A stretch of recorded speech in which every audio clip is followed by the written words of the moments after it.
Welcome to the section on chemistry. Chemistry is the branch of science that studies the properties of matter and how matter interacts with energy. So what is matter? Matter is the stuff all around you. Your computer, the glass, the chair, the phone, the table, and even you.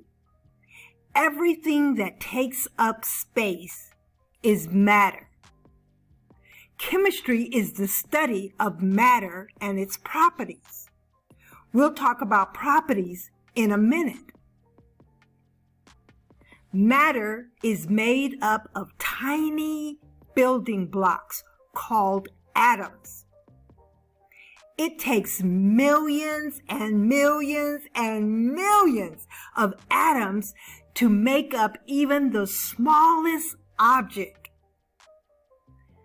An atom is composed of three particles: electrons, protons, and neutrons. Okay, this may sound difficult, but it's really easy.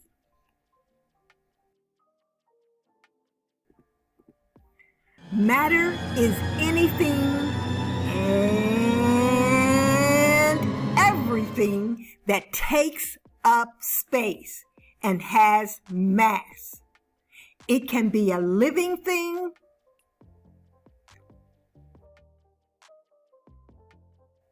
or a non-living thing. Okay, so now you could ask, what is mass? Mass is the amount of matter in an object. Chemistry is used all around us. Doctors use chemistry to make medicines that we can take when we are sick.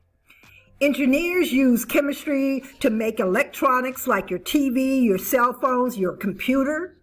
Farmers use chemistry to help their crops to grow so we can have food.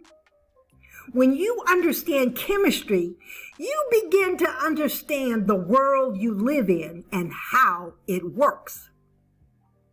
Now, there are three examples of non-matter objects or items or things. That would be light, heat, and shadows. Matter comes in three forms, and this is very, very important. It comes in the form of solid, liquid, or gas. Remember at the beginning of the lecture we talked about properties? These three forms are called the properties of matter.